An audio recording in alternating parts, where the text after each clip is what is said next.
Welcome to APAC Media's Good Governance series. Today, we discuss the role of IT and cybersecurity in strengthening India's defense system and digital reliance. So, we are joined by Vivek Yadav, Director IT and Cybersecurity Department, Ministry of Defense, Government of India. Welcome, Vivek sir. Welcome to our Good Governance series. Thank you. Thank you so much for the invitation. Yeah, glad to be here. Yeah, thanks. Yeah, thank you. So let's discuss the 2025, how it was.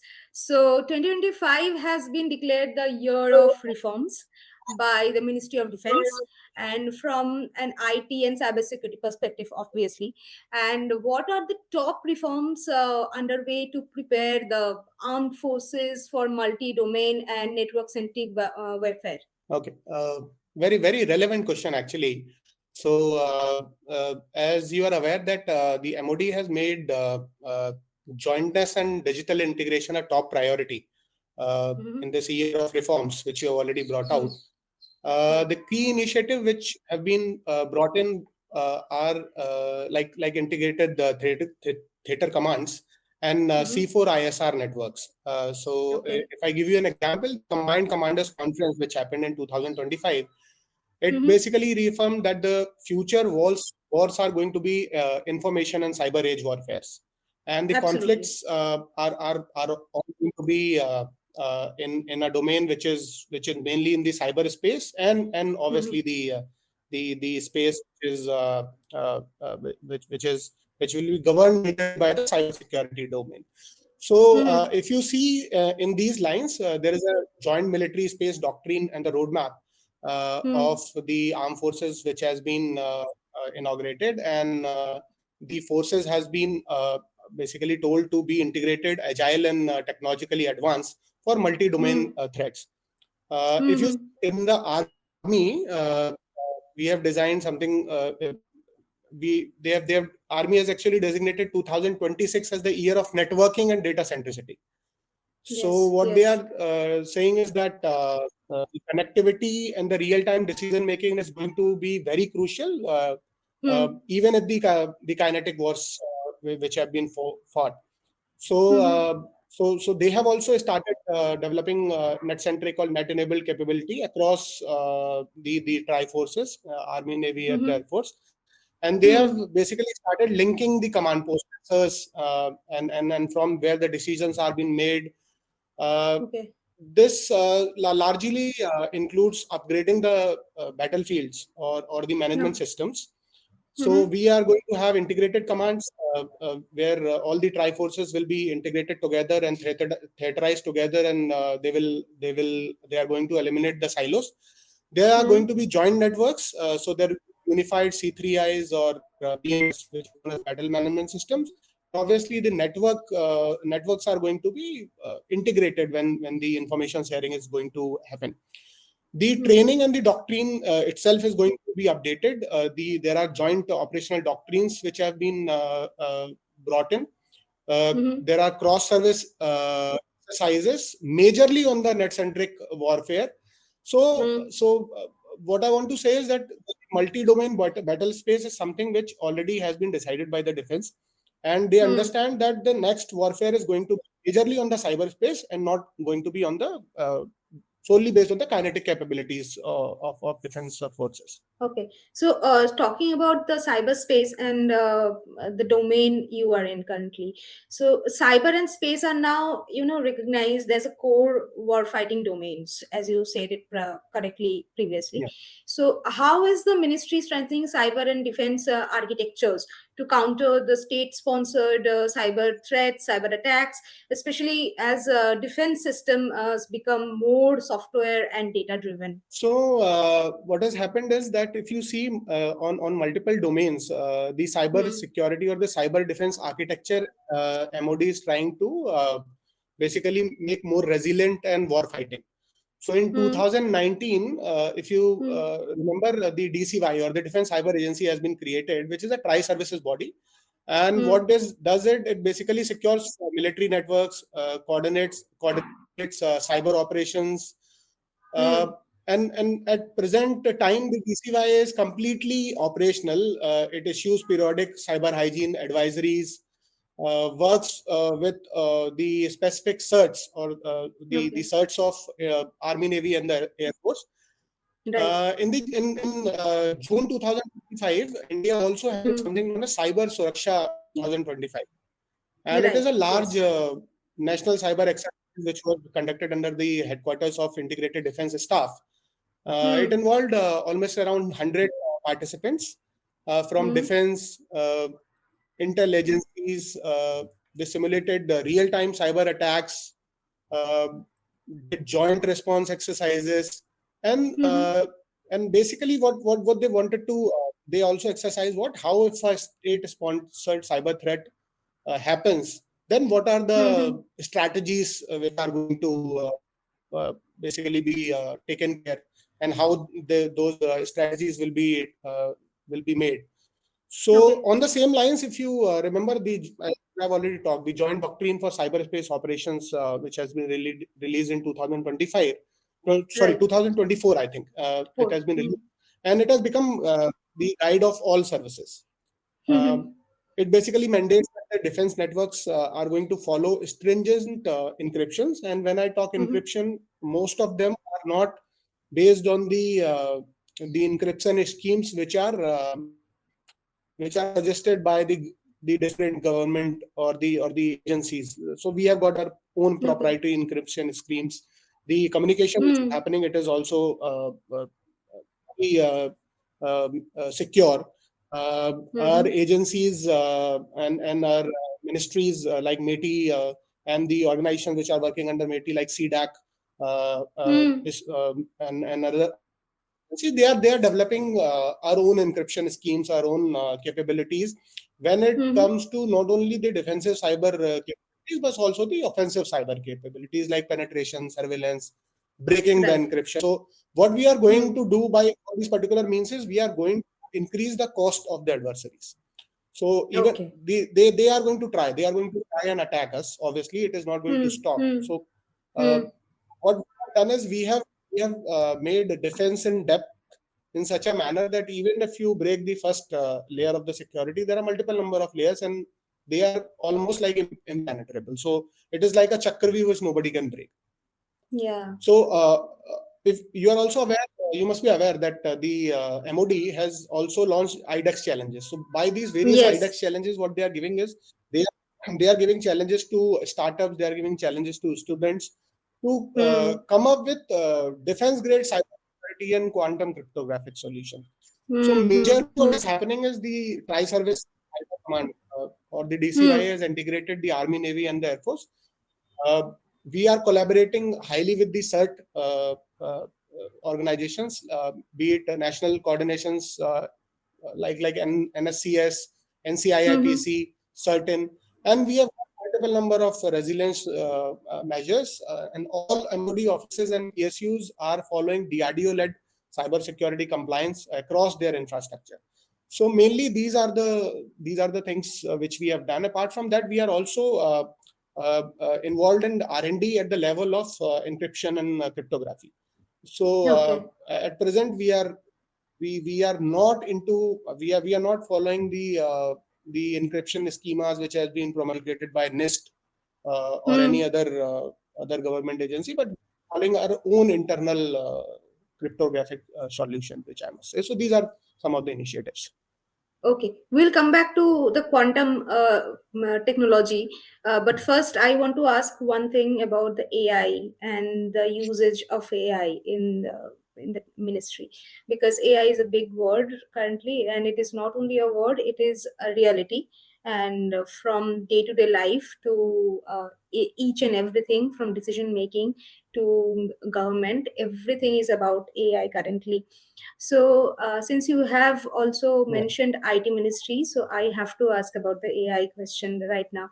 So, the ministry is increasingly yeah, using AI platforms like, ACOM AI, which we all know what is it, yeah, but for sensitive army operations. yeah. But can you explain it in a bit, like in a brief way, how it is being used and what are the initiatives in details? Yeah. So, ACOM AI, basically the armed Hmm. forces are actually using ACOM AI is just one example where we are Hmm. using AI, but Yes. then AI has been used at multiple domains. We are training our soldiers using Hmm. AI. We are simulating attacks on the basis of AI. Battlefield scenarios are being created using the AI. So armed forces have begun fielding various indigenous AI platform to aid decision making in sensitive Hmm. operation. And obviously, the marquee example is the ACOM AI, which was showcased in the army by the army in Hmm. December 2025. Hmm. ACOM AI, it is homegrown. It is secure AI suite designed for offline use under Hmm. classified environments. It Okay. mainly lets users analyze data, manage documents, and get AI-powered decision support. So Okay. there are no foreign software, there is no cloud services which has been involved. It Hmm. is all on our own safe clouds. So the security is obviously one of the things which has to be kept in mind when we are creating these particular systems. And if you remember, very recently, our minister of METI, Ashwini Vaishnavji, when he went to the Davos summit, and one of the lady or the she said that we are a second class in the AI field, and he Yes. blasted back and he said we are the first class because we are working in all the Yes. five fields which are required for the AI. So similar thing is being done by army also. We are also working on all five pillars, be it application layer, be it the model layer, be it chip layer, be it energy, be it Hmm. be it the HPC. So all layers we are also covering. We are become making AI as an enabler Hmm. for the field commanders and analysts to leverage machine learning. Hmm. So the thing is that we are trying to keep obviously the data which is there with us. It has to be kept secure, and the training is has Hmm. to be done on such kind of data which is highly classified. So what we are doing is Yes. we are training these tools and these Hmm. the army. If you remember, the army also displays AI tools for satellite imagery Yes. recently. Hmm. Uh, Hmm. Known as AI in a box for remote connectivity, limited areas. And let me tell you, all are built in with Indian startups and labs. And we obviously we cannot trust foreign systems. So these Hmm. initiatives, if you ask me to create a broader trend, MoD is Hmm. emphasizing trusted AI developed by domestic industry and academia. Hmm. In Defense bodies are actually setting up national data centers and AI tool chains that meet Hmm. military security requirements. And by using platforms, as you rightly said, ACOM AI, India leverages Hmm. AI for faster intelligence analysis, logistics planning. Yeah. Uh, all told, ACOM AI and similar projects show how armed forces are embracing AI under full government oversight. And it is a Hmm. critical reform when it comes to future Yes. warfare, and it is going to be very useful. And it is a landmark initiative by the government of India and the defense forces to integrate AI and cybersecurity in all the basically levels of the military training, uh, exercises, and everything. Right. So, as you rightly said, that we need indigenous technologies, and AI has to be, since AI is used in everything. So, we need some AI systems which are homegrown. Startups from academia, startups and other industry leaders, they are actually working to get that technology homegrown and produce some systems and provide it to the society and the ministry and others. So now, when talking about communication and security, let's talk about the quantum. So quantum secure communication is Yeah. emerging as a game changer currently, and we are having discussions about quantum mission, what will change, what will happen. So from defense ministry's point of view, I just want to ask, following a successful QKD trials with DRDO and startups. How soon can we see such technologies be, scaled for operational use? How soon can we see those coming out in real life? We are already using quantum communication, if you ask me today. So quantum communication Okay. is obviously, as you brought out, is a game changer when it comes to military crypto. And if you ask me, the recent DRDO and the startup efforts have successfully demonstrated that practical quantum key distribution links can be formed. And what you're talking about is the DRDO and the IIT, which have actually achieved India's first free space quantum entanglement, which was almost around 1 kilometer. And Raksha Mantri obviously hailed this as a new quantum era of secure communication. And he said it is going to lead the path for unbreakable encryption in the future warfare. Uh, Similarly, on the fiber side, if you know, there is a lab known as QNU Labs. It is also a funded project of DST under the National Quantum Mission. It has also built India's first 500-kilometer QKD network using existing optical cables. It delivered around 25 QKD recently to the Navy, demonstrating that quantum safe communications are actually nearing deployment. So all these milestone indicate quantum crypto is maturing rapidly. And if you ask me today, I cannot tell you where, but we are already using quantum technology. Quantum key distribution is being used. Quantum random number generators are being used at various places. The trial of 500-kilometer free space demo, mean key exchange over strategic distances is technically feasible. And if you ask me, as a policy signal, the CDS very recently in Jan 2026, he released a military quantum mission framework, which lays out the plan or the roadmap to integrate quantum technologies, be it communication, computing, sensing. So all three services are somehow or the other are at very advanced stages to use the QKD or the quantum technologies. Uh,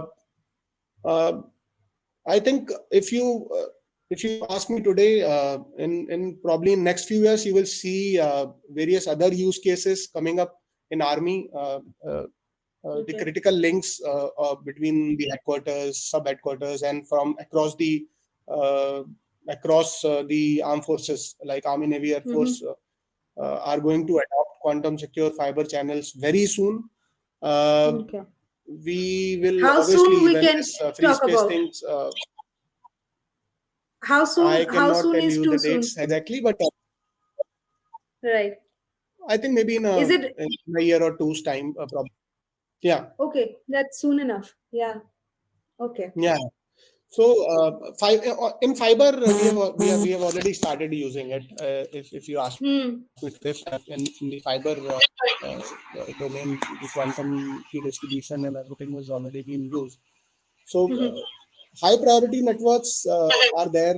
If you know the submarines or the networks which are being used by cybersecurity agencies for data transfer of secure nature, they are the first ones who are going to start using these.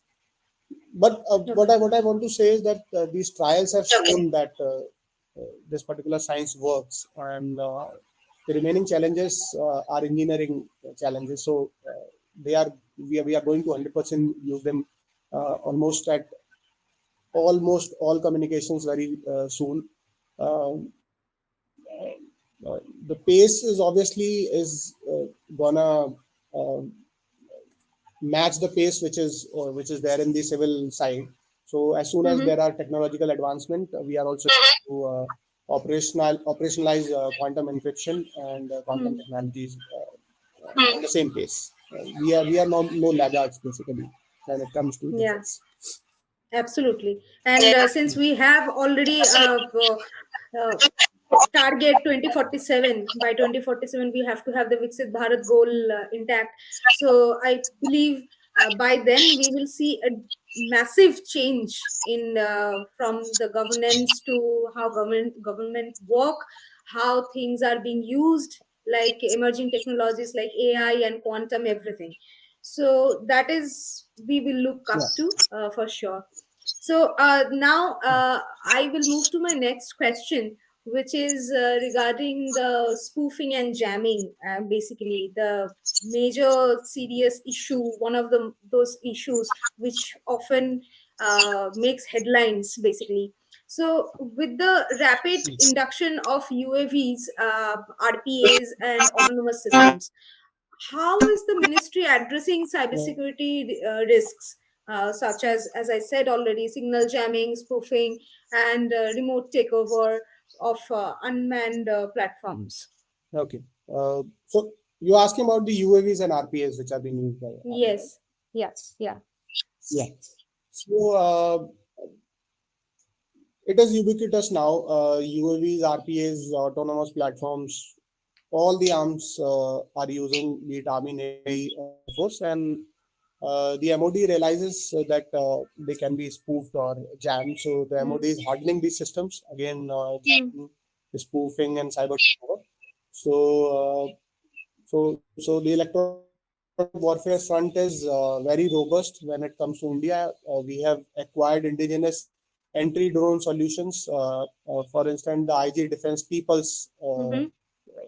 what is it called? Trishul. It is a Trishul pulse jammer which Yeah. has been ordered by Army and Navy. Can actually disrupt Yes. hostile UAVs up to 2 kilometers. The RDO has also developed the JAU anti-drone jammer, and Mm-hmm. Bell produces counter AS kits. So these systems use directional RF jamming and spoofing techniques to neutralize rogue drones. For Mm-hmm. own use or for own UAVs, defense developers are adding anti-jam and secure communications. Radios for Indian drones now use advanced techniques. There are techniques which are known as frequency hopping, Mm-hmm. advanced encryption, power adjustment, which basically can resist electronic interference. Uh, and and and there are domestic startups like Fleet RF, which recently won an army tender to supply AI-enabled anti-jamming communication suite for drones. So these systems are tri-layer approach, strong crypto, automatic frequency hopping, and adaptive power control. So that even under intense jamming or spoofing attempts, the UAVs maintain its link and command integrity. By sensing the spectrum, it can actually preempt jamming, switch bands on the fly. There are multiple number of innovations. I don't want to divulge all the things which are happening. There is a broader design practice, which is a very prevalent practice when it comes to cybersecurity. So almost all military UAVs comms are being developed with end-to-end encryption, Mm-hmm. authenticated protocol channels, and redundant links. Even if one link fails, there is a satellite fallback available, or there is some kind of fallback available. Basically, we can easily set up a different link. In addition, the services enforce strict cybersecurity testing. So before Okay. basically launching any of these drones or UAVs in the field, Mm-hmm. heavy testing takes for unmanned systems. Drones undergo red teaming, hacking attempts, and GPS spoofing trials to ensure they have fail-safe measures, Mm. which are like return to home or kills in case of the comms are lost. You can actually kill the drone, and there is nothing which is Yeah. literally available in its. Then we have got software-defined updates which are vetted, and ground Mm-hmm. control systems are hardened. Uh, Strong firewalls and all the cybersecurity related tools and technologies which are available. So basically, by combining all these indigenous EW countermeasures with built-in signal security, we are Mm. doing one in the field when it comes to UAV or RPA jammings. And most of the times, we have tested them on ground and we have found out the results are remarkable. And the Hmm. ministry is actually tackling the cybersecurity vulnerability very effectively. Okay. Since Yeah. we have during our entire discussion, we have talked about several times regarding startups and MSMEs, like the small industries in our country, which are actually contributing to each and everything, and from the defense system manufacturing to other things, they are playing a larger role in India specifically currently. So with several products they are producing also. So what cybersecurity and maturity standards must these indigenous solutions meet before being inducted into the defense systems? So, if you ask me today, there is no publicly announced cyber maturity rating, but Okay. as you rightly brought out that our industry is broadening and the MoD expect almost vendors at every level, be it small, SME, Hmm. or whatever level, to Yeah. deliver products. So there are ratings, there are procurement rules which are implicitly require defense ICD products to follow government Mm-hmm. security policy. So there are policies and guidelines when it comes to cybersecurity. There are guidelines which are released by CERT or DRDO. So these Mm-hmm. guidelines are typically aimed during the RFP process itself, so that the Okay. indigenous systems which are made must they comply with the aspects of national cybersecurity policy. So there are policies like secure coding, data protection. Mm-hmm. So these all have to pass through MOD trials. Apart from that, the MOD itself, all these government agencies follow a Hmm. strict testing methodology. So after Hmm. you basically deliver a product, there will be a rigorous testing, and then there is a Q, the quality assurance, which happens. So many defense electronics firms already hold ISO or IEC 27001 or IEC 62443, which are Hmm. for InfoSec and industrial controls. And this Mm-hmm. demonstrate the process approach. So whenever you are coming up with any product or these small startups through IDEX or through some other way are supplying their products to the Ministry of Defense. Most of Hmm. these undergo additional reviews. Uh, uh, for example, if you ask me, the MOD has funded R&D on crypto modules and quantum safe components. So this indicates Okay. the weapon electronics integrate strong encryption that meets classified standards, often equivalent to FIPS 140 on common criteria, EAL levels, etc. So Hmm. there are ways and means by which procurement is accompanied by testing either through DRDO or their allied labs. Hmm. Uh, and obviously, this is a reality that new systems are going to face cyber threats. Uh, so most of the time, the cyber penetration and vulnerability assessment is also being carried out before acceptance. And the Hmm. government has revised the defense security manual Mm-hmm. in the year 2025, Mm-hmm. which also mandated licensed defense units appoint CISOs. So there are chief Hmm. information security officers, and policies are also in place. Okay. There are periodic audits which have been carried out. So Hmm. the MSCs which are or MSCs or SMEs or small vendors who are seeking induction for supplying products, they have Hmm. to or they must follow security by design development life cycle, secure architecture practices, code reviews are at various levels, and there is a rigorous supply chain vetting.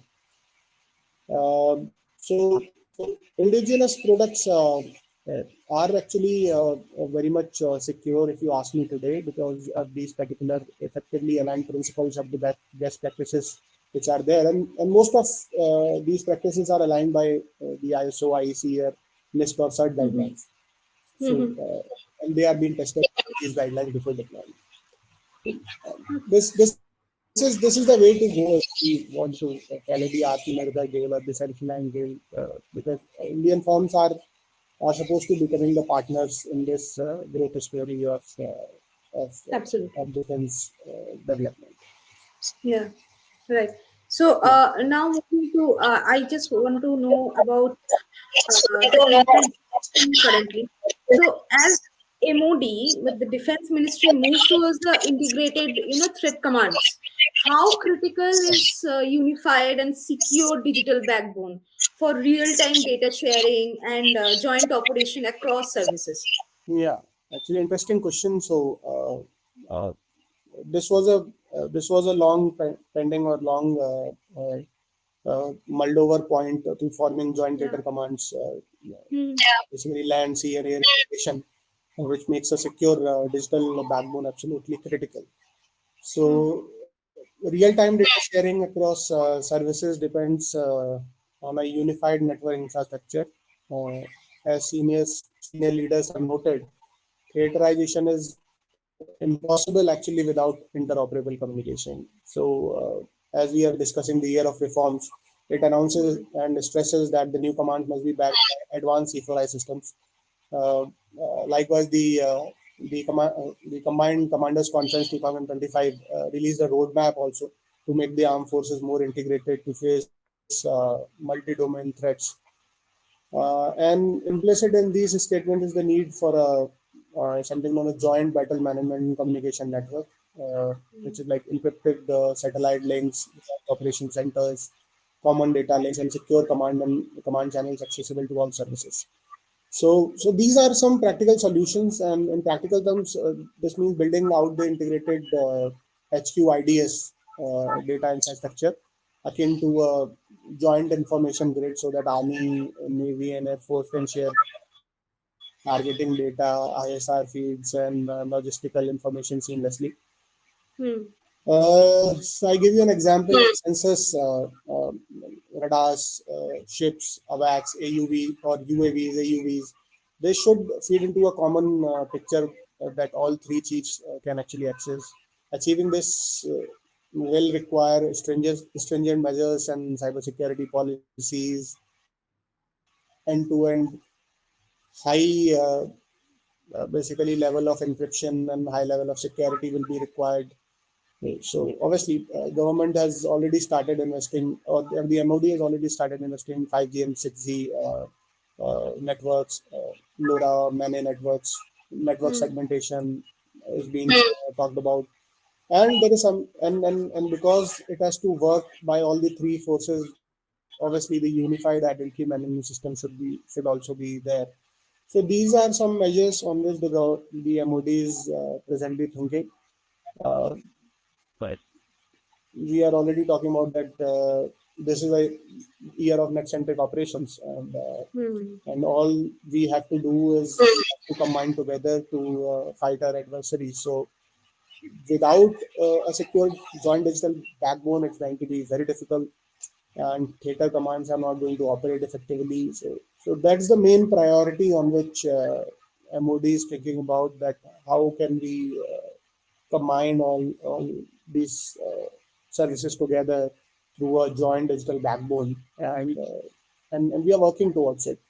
I cannot tell you the timelines and how it is going to be achieved because that is classified. So, but it is in line, and we are working towards that. Okay, that sounds very promising. That government is thinking about it very seriously, and since it is very critical to shield ourselves from all the issues that are going to come in future, and in this digitally transformed world, anything can happen at any time, and defense is always in the target. So, my last question would be, since we have discussed a lot about the startup ecosystem, the indigenous systems, how we are going to use our own systems in our own country, and how these are going to be used by different ministries, including defense ministry. So, India actually, for some time, we have heard this several times that India aims to become a global exporter of defense equipments and stuff. So, how is the ministry ensuring the indigenously developed ecosystem, IT systems and softwares defined platforms? they meet at least a global cybersecurity benchmarks and standards while protecting the sensitive IP and national security interests. Which are the states that we should look up to in terms of becoming the future hubs, if you can say so? But mainly, I would like to know that how this is going to work. What are the systems that are going to see how they you are ensuring that these systems should meet the global benchmark and the states from where we can see some big news coming in. Actually, a very good question and very relevant also, because the defense production has now not only to cater for the internal needs, but also the ministry or the government wants that we become a global exporter when it comes to Mhm. defense products. Yeah. So India actually pushes uh, for that, and we are aiming to become a global defense exporter. MoD actually ensures that we've exported IT and software meet international security benchmarks. Indian firms aiming to sell abroad typically obtain standard certifications, uh, uh, which are like ISO, IEC quality and security standard, and comply with the export controls. So defense products for which are being supplied to the allied countries, they pass something known as partner country clearance, which often involves a third party audits of cybersecurity posture by the country in which we are supplying, and in the country itself. Domestically, the India government also scrutinizes source code and mandates something in its trusted product policies. Hmm. So, if I give you an example, CIAPC has a national cybersecurity framework which encourages critical sectors to use vetted Indian solutions. So, same way these solutions are being vetted when they are being supplied to the the outside our borders. To coming to your questions, to protect sensitive IP and national security, dual-use technologies are compartmentalized. Classified algorithms and encryption keys are stored on a secured hardware module, which is a system, and not revealed even during testing. So, software-defined weapon platform use secure boot and hardware root of trust so that firmware cannot be tampered with abroad. Hmm. Moreover, export of certain high-tech technologies like quantum, crypto, advanced radar is controlled under something on the SCO MET regulations. And India's defense export strategy also emphasizes on Atmanirbharta, as you may say. We have to become self-reliant in these technologies domestically. Mhm. So companies, we are encouraging the companies to follow the product development model, security by design level, or the frameworks which are internationally benchmarked. Mhm. Uh, uh, so that's how we are making them a global cybersecurity companies. Uh, we are encouraging them to develop products based on the open standards, which are easy to secure, and which can be incorporated globally. Proprietary things are generally being transferred to the countries which are friendly to us, and those kind of products are generally met in sensitive countries which may basically divulge that particular kind of information. Um um, in effect, meeting global cybersecurity benchmark is achieved by aligning with established frameworks, ISA, IC, NIST, whatever, and by following any host country requirements. So there are EU, if we are supplying something to EU, then it's having some EU guidelines. Sometimes they want to have the the kind of ability or the the uh, the country basis, or on the grouping basis if you are supplying to United States. the NATO members, then they have got some other kind of guidelines which actually follows it. So this is the way India can export homegrown C4ISR and software-defined systems without compromising secrets. Uh, Encryption is going to be critical. Algorithms have to be under a tight control, and we are aware about. We are following those kind of models in which at least our IP and hard-end research should not be left to outside. And the same way, our business interests doing that. So that's what is being done. And about where you can see the defense ecosystem coming up, like exporter hubs of the country in terms of states, which states are actually giving out more and more defense ecosystem promises currently, according to you? When it comes to India's growth, I think all states are having their uh, uh, stake in the defense technology development, and calling out just one state defense technological hub is not the right thing. But obviously, there are the most of the things, if you call today, are skewed in a north-south divide a bit because of the availability of the manpower. But if you ask me today, Uttar Pradesh, which was previously not a defense ecosystem or defense producer, has now started producing. Tamil Nadu, Maharashtra, Telangana, Karnataka, almost all states have some or the other defense industry at present. So calling one state a hub is not the right thing, Yeah. and the Ministry of Defense or government is very thoughtful about this, that almost all the states should have uh, some kind of expertise in a particular defense sector. So there are industry support systems.